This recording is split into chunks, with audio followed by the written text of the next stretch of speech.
शहर से कुछ दूर एक सुनसान सड़क पर एक कार तेज गति से दौड़ रही थी, जिसमें 3 नौजवान लड़के अभी अभी शहर के किसी बड़े बार में शराब का नशा करके घर के लिए निकले थे। तीनों किसी चिंता में एकदम शांत बैठे थे। तभी सामने की लेफ्ट सीट पर बैठे राजू ने अंकित से डरी हुई आवाज में कहा, भाई अंकित, कल रात जो हुआ बहुत बुरा हुआ यार। राजू, तू यही बात मुझसे कितनी बार कह चुका है, मुझे याद नहीं, पर तू उसके बारे में ज्यादा सोच मत। जो हुआ वो बदलेगा नहीं। उस घटना को एक बुरा सपना समझकर भूल ही जाना हम तीनों के लिए बेहतर होगा। क्यों आंटी, कुछ समझा? वैसे बताने के लिए शुक्रिया, पर यह बात तो मैं आज सुबह ही समझ गया था। बस मुझे थोड़ी चिंता इस बात की है कि उसी को लेकर तुम लोग मुझे आज दोपहर से परेशान कर रहे हो। मोंटी ने बड़े ही आसानी से यह बात बोल दी, जैसे कि कुछ हुआ ही ना हो। राजू और अंकित ने कल के मुकाबले आज थोड़ी कम पी रखी थी। हे मोंटी, ये तू बोल रहा है? कल हम कितने नशे में थे तुझे याद है? कल हमने शराब के नशे में कितनी भयंकर गलती की है, और ये सब तेरा ही प्लान था। राजू ने पश्चाताप की आवाज में कहा। छोड़ ना यार, वो देख सामने मेरा ठिकाना आ गया है। ठीक है दोस्तों, मैं चलता हूँ। अंकित, सामने रोक दे भाई। मोंटी ने बात को टालते हुए कहा। गाड़ी किसी बड़े से बिल्डिंग के सामने आकर रुकी। यह सिर्फ अकेली ऐसी बिल्डिंग थी जो कि सबसे ऊंची थी। बाकी आसपास तो कुछ छोटे छोटे मकान ही थे, और उनसे कुछ ही दूरी पर काली घनी झाड़ियां थी जो बड़ी ही डरावनी दिखाई दे रही थी। मोंटी गाड़ी से उतरा और अपने साथियों को गुड नाइट कहते हुए बिल्डिंग की ओर मुड़ा। इधर अंकित ने कार घुमाई और सीधे राजू के घर का रास्ता पकड़ लिया। तभी अचानक सामने से एक काली धुएंधार परछाई आई और उनको धीमी गति से पार करते हुए पीछे की ओर कहीं गुम हो गई। राजू और अंकित दोनों ही चौंक गए कि अभी यह जस्ट क्या हुआ था। तभी गाड़ी चलाता हुआ अंकित बोला, हे राजू, शायद आज भी हमको कुछ ज्यादा ही चढ़ गई है। चल चुपचाप घर चलते हैं। अंकित चुपचाप गाड़ी की स्पीड दुगुनी करता हुआ स्टीयरिंग संभालने लगा और राजू सुनसान रास्ते पर थी। दोनों ओर के जंगलों की तेज हवा रौ रौ करते हुए इधर से उधर भटक रही थी। कहीं से किसी पेड़ पर बैठे उल्लू के चीखने की आवाज आ रही थी। इधर मोंटी सीटी बजाता हुआ धीरे धीरे बिल्डिंग की ओर बढ़ रहा था। तभी उसके पीछे कोई दिखा। काली साड़ी, गोरा बदन और काले बिखरे लंबे बालों वाली एक डायन, जिसकी लाल लाल आंखें मोंटी की ओर भयानक गुस्से से गड़ी हुई दिखाई दे रही थी। लग रहा था मानो मोंटी ने उस औरत के साथ बहुत बुरा किया है। आगे की ओर मोंटी अपने कदम बढ़ा रहा था कि तभी उसको ऐसा लगा जैसे कोई उसका पीछा कर रहा हो। किसी के चलने की आवाज उसे आ रही थी। चलने की आवाज उसकी ओर धीरे धीरे तेज होने लगी। उसने जैसे ही पीछे मुड़कर देखा, उसे वहां कोई भी दिखाई नहीं दिया। उसे लगा शायद उसका वहम होगा। उसने सामने देखा, तभी अचानक वो डायन उसके चेहरे के एकदम करीब आ गई और डरावनी हंसी से गायब हो गई। मोंटी कांप उठा। वह बहुत डर गया था। डर के मारे उसके शरीर से पसीना निकलने लगा। वह सीधे एस्केलेटर की ओर भागा। वह अंदर गया और सीधे 10वें माले का बटन दबाकर डर के मारे कांपने लगा। एस्केलेटर का दरवाजा बंद हुआ और मशीन चलने लगी। कुछ फ्लैट्स पार करने के बाद एस्केलेटर की लाइटें जगमगाने लगी और अचानक बंद हो गई। जैसे ही उजाला हुआ, सामने वही डरावनी डायन का भयानक चेहरा दिखाई दिया। मोंटी की बोलती बंद हो गई। वह जोर से चिल्लाना चाहता था, पर उसके मुंह से एक आवाज तक नहीं निकल पा रही थी। वह बुरे तरीके से डर चुका था। तभी अंधेरा हो गया। मोंटी ने जैसे ही अपनी आंखें बंद की, उजाला हो गया। उसने सामने देखा, उसे वो दिखाई नहीं दी। 10वां माला आ चुका था। हाथों से अपने चेहरे का पसीना पोंछते हुए उसने ऊपर देखा। वो डायन ऊपर एस्केलेटर पर लटकी हुई मोंटी की ओर डरावनी हंसी में देखे जा रही थी। एस्केलेटर का दरवाजा पूरा खुलने को ही था कि मोंटी तुरंत ही वहां से भाग निकला और अपने रूम की चाबी जेब से निकालकर अपने दरवाजे पर आ गया। उसने लॉक खोला, दरवाजा बंद किया और सीधे अपने बिस्तर की ओर पलायन किया। उसने बिस्तर से चादर उठाया और अपने पूरे शरीर को उस चादर से बिस्तर में छिपा लिया। वो डर के मारे कांप रहा था कि तभी अचानक किसी ने पैरों की ओर से चादर को खींचा। मोंटी की हालत खराब हो गई। डर के मारे उसकी आंखें गीली हो चुकी थी। तभी उसे किसी के जोर जोर से हंसने की आवाज आने लगी। मोंटी ने बिस्तर पर बैठे बैठे सामने की दीवार पर कुछ देखा। वह डायन मोंटी की ओर अपनी लाल आंखें और चेहरे की डरावनी हंसी को टिकाए धीरे धीरे दीवार से नीचे उतर रही थी। मोंटी समझ चुका था कि उसके साथ यह सब क्या और क्यों हो रहा है। उसके सामने कल रात का सारा दृश्य आने लगा। उसे लगने लगा कि उसका समय आ चुका है, अब वो नहीं बचेगा।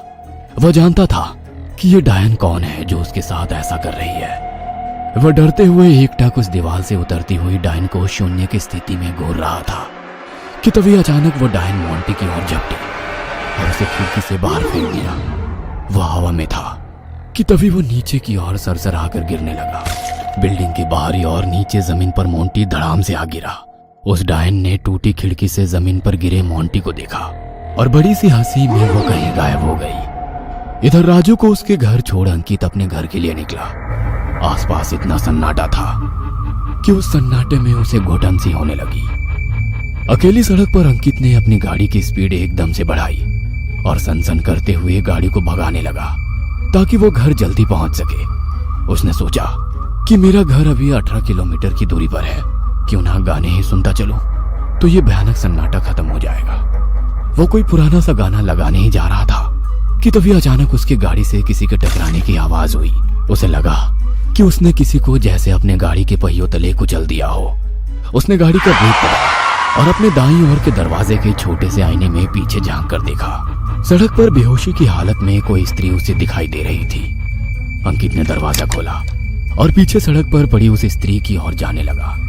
उसकी धड़कन तेज हो गई। उसने सोचा कि अब ये मुझसे क्या हो गया। उसका शरीर कांपने लगा।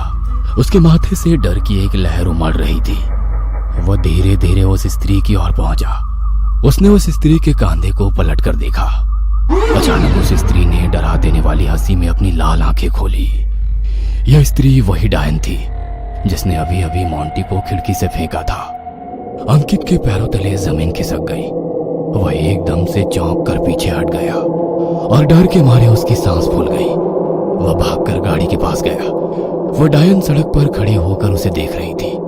अंकित ने गाड़ी का दरवाजा खोला और अंदर बैठकर गाड़ी स्टार्ट की। दरवाजा लॉक करके आईने में उसने पीछे देखा। उसे वहां कोई भी नजर नहीं आया। उसने सनसनाकर गाड़ी भगाई।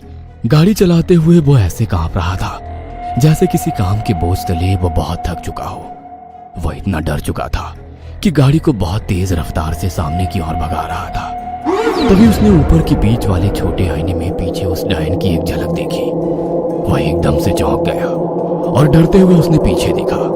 उसे वहां कोई भी नजर नहीं आया। पीछे की सीट उसे एकदम खाली दिखी। उसने जैसे ही आगे की ओर देखा, उसके सामने वाले बड़े कांच पर वो डायन उल्टी लटक कर उसे देख रही थी। अंकित ने अपना सारा संतुलन खो दिया और स्टीयरिंग को एकदम से तेजी से अपनी बाईं ओर घुमाकर सामने किसी पेड़ पर एक जोरदार टक्कर मार दी। गाड़ी की स्पीड बहुत तेज थी। टक्कर इतनी जोरदार हुई कि गाड़ी के चीथड़े हवा में उड़ गए और इंजन के पेट्रोल में आग जलने के कारण पूरी गाड़ी भस्म होकर जलने लगी। अंकित मर चुका था। बहुत खुश थी क्योंकि उसका दूसरा शिकार अभी पूरा हो चुका था और की बूंदें किसी का शरीर भिगा रही थी। वो राजू था जो अपनी आंखें बंद करके शावर की गर्म बूंदें अपने चेहरे पर कल की चिंता में डूबा हुआ ले रहा था। इतने में वो डायन ठीक राजू के पीछे दीवार के पास दिखाई दी। अचानक राजू को अब ऐसा महसूस होने लगा कि वहां पर वो अकेला नहीं है, उसके साथ कोई और भी मौजूद है जो उसकी ओर गुस्से से घूर कर देखे जा रहा हो। राजू ने अपनी आंखें खोली और पीछे मुड़कर देखा। उसे वहां कोई भी नहीं दिखा। उसे लगा कि मैं कुछ ज्यादा ही चिंता कर रहा हूँ। उसने अपनी आंखें बंद की और सोचा, शायद वो मेरा वहम था। मुझे फ्रेश होकर चुपचाप सोने की कोशिश करनी चाहिए। जैसे कि अंकित ने कहा था, ज्यादा सोचूंगा तो पागल ही हो जाऊंगा। तो मुझे भी ज्यादा सोचना नहीं चाहिए। यही मेरे लिए सही रहेगा। शावर लेते लेते उसने जैसे ही अपनी आंखें खोली, उसने देखा कि शावर से गर्म खून की बूंदें उसके चेहरे को भिगा रही है। उसका सारा शरीर खून से लथपथ हो चुका है। वह डर से सहम गया। शावर की बूंदों से पीछे हटकर वह अपने खून से सने शरीर को ताकने लगा। उसकी सांस फूल गई और धड़कन तेज हो गई। वह बड़ी बड़ी सांसें लेने लगा। एक पल में ही उसने अपनी आंखें बंद की और खोल दी। उसने देखा कि सब कुछ नॉर्मल है। उसका शरीर पानी से भीगा है, ना कि खून से। उसने शावर की बटन बंद की और खुद को जल्दी से टॉवेल में लपेट लिया और फिर बाथरूम से बाहर निकल आया। वह घबराया हुआ था। घबराहट में उसने अपने नंगे शरीर को कपड़ों से ढक लिया और वह सीधा आईने के सामने घबराते हुए जा खड़ा हुआ और अपने गीले बालों को टॉवेल से पोंछते हुए बड़ी बड़ी सांसें लेकर कुछ सोचने लगा। ये जो अभी हुआ था वो क्या था? क्या वो सच में हुआ था या कोई सपना था? उस आईने के सामने बालों को पोंछते हुए वो ऐसा सोच ही रहा था कि तभी अचानक उसे आईने में किसी की परछाई दिखी। वो डायन उसे अपनी डरावनी हंसी में लाल लाल आंखों से घूर रही थी। राजू ने उसको देखा, वो चौंक गया। उसने पीछे पलट कर देखा। राजू को उस डायन का भयानक चेहरा दिखाई नहीं दिया। राजू ने जैसे ही आईने की ओर मुड़कर देखा, उसे वो डायन का डरावना चेहरा नजर आया।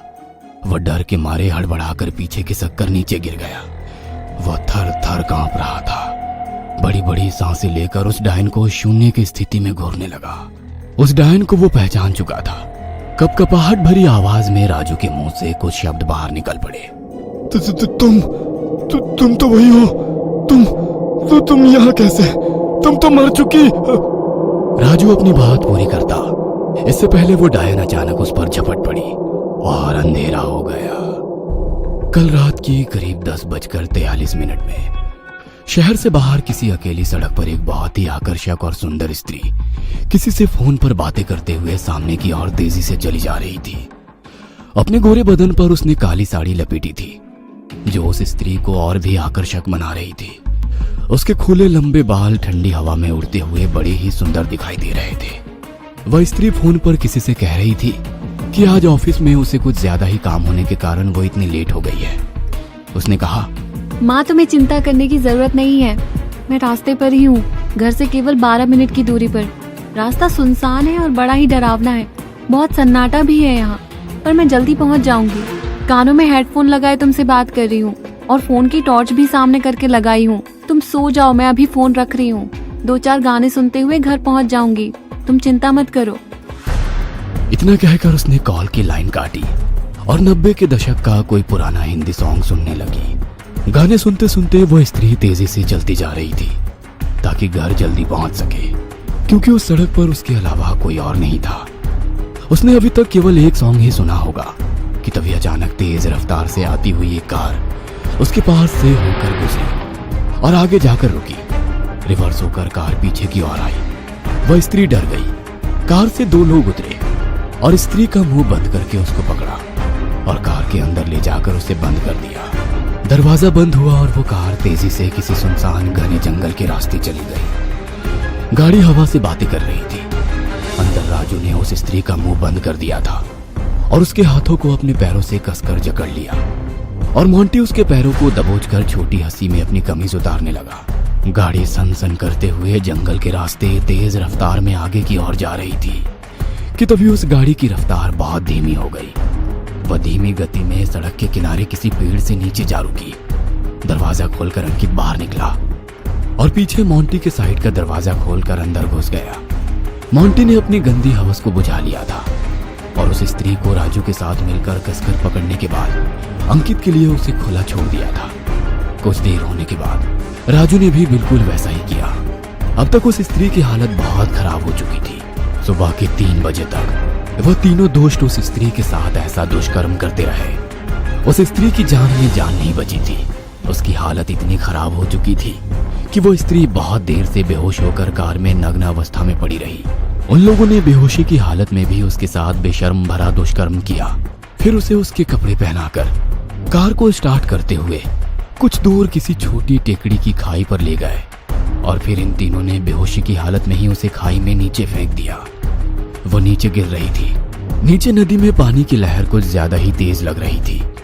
उसकी पानी से एक जोरदार टक्कर हुई। टक्कर की आवाज आसपास गूंजी और फिर बंद हो गई। पानी का बहाव उस स्त्री को दूर कहीं लेकर जाने लगा। ऊपर खड़े रहकर उन तीनों ने बड़ी ही बेशर्मी के साथ उसे नीचे गिरते देखा और फिर तीनों अपनी कार में बैठकर कहीं दूर निकल गए। पानी का बहाव अब तक उसके शरीर को कहीं पर अपने साथ लेकर जा रहा था। वह स्त्री अब मर चुकी थी। उसके जीवन में हमेशा के लिए अंधेरा छा गया था। अचानक उस स्त्री की क्रोध में जलती हुई लाल आंखें खुली और वो सुंदर स्त्री हर किसी को डरा देने वाली एक भयानक डायन में बदल गई, उन तीनों से अपना बदला लेने के लिए।